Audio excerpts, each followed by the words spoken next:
Hi everybody. I noticed that on week 17 you had certain difficulties developing the programming section where we had to analyze and kind of like change our Vowels R Us program using parameter passing. It can be a little bit complex if your first Vowels R Us program was not very simple to understand. The idea that I have is that on this post you will find first of all an explanation video and a clean version of the Vowels R Us, a working version of the Vowels R Us, which is very easy to understand. So you can download this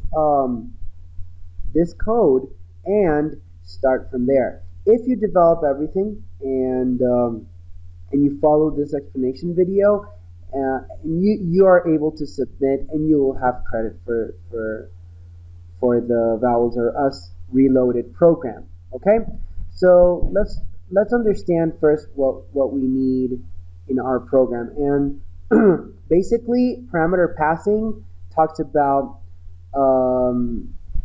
taking away global variables which can be easily be overwritten by the program at certain times. So we want to protect those variables, instead put them inside the methods. In our program, we will comment out these variables that you see over here, and except for the reader, the in reader, and the in file, which are variables that are used basically for starting the file and importing the data from the txt file that we have. Okay, so these are going to keep global because we're only going to use them once, and then we're going to continue using the other ones. And maybe the string tokenizer variable, line, word, suffix, plural, and new word should be used in parameter passing. Okay, so as you see, this is a very simple program. I have my main method. Okay, I have a method called init file, which is going to initialize the file. I have the get data method and the analyze word, which is a helper method, which will be called from get data. Okay, now on my main I have the calls for init file, get data, and I close the in file. Each of these methods do not need to pass any parameters because, as I said, the init file will use global variables. So let's start by commenting these variables. Okay, and we're going to see many different errors that are going to appear in our code because now the variables are hidden. Okay, and they're not part of the scope. Very good. Now let's start initializing the file. This is the very first part. You should all have this in your previous version of the Vowels R Us. Okay, then we're going to go and get the information or get data, and here's where I read each line of our txt file. Okay, so now line is not declared globally, so what I'm going to do is that I'm going to create a string called line in this segment, and in my while I need to create the different variables, okay, and declare and initialize the variables. Okay, so now the string is going to be here, and the string word and the string suffix are going to be here. Okay, now after I'm done with this, I need to call, and this is going to be the helper method, analyze word. Now analyze word requires some variables. Okay, I need to pass on some variables. So I'm going to use word in my analyze word. I'm going to use word, right? I'm also going to use suffix, okay, which will be here. Okay, I'm going to use word, and I'm going to use the suffix. So it is important that I pass those parameters in order for analyze word to work.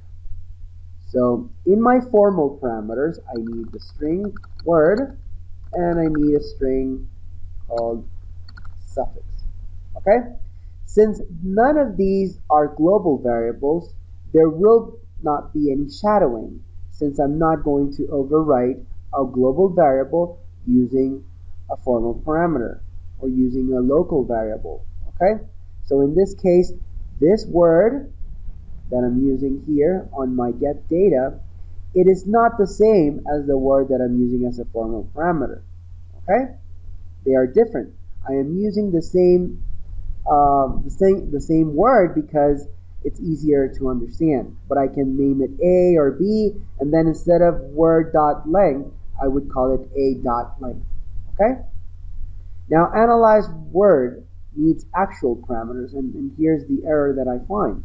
So the actual parameters are word and suffix.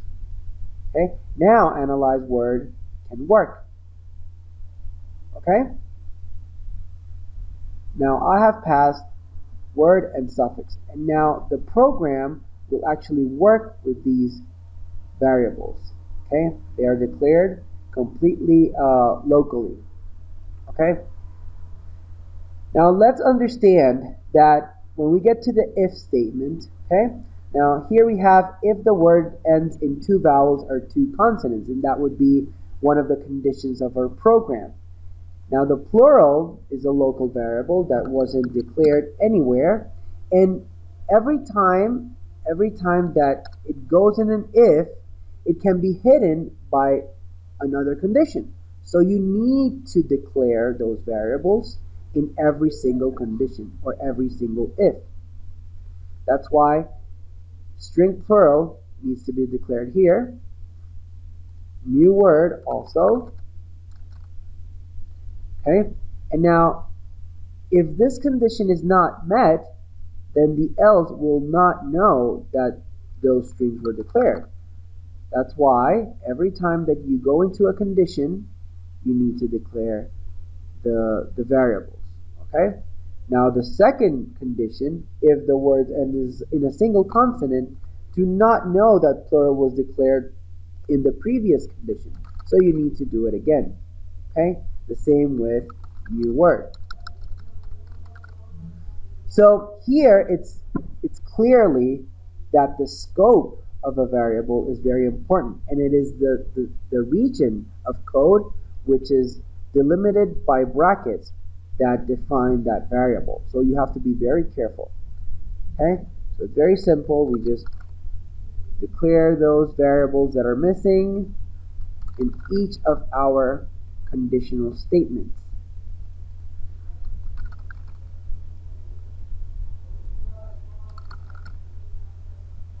And we're pretty much done. You see, now this is very simple. This was parameter passing. Now I'm not using none of these variables. Now they're all passed through parameters. Now I can still have my void main with these methods that do not have parameters, but the helper method, analyze word, is the one that actually passes and needs parameters to work. Okay? So in that case, I try to avoid all the global variables, and I know that they won't be overwritten during the program. So after you have this,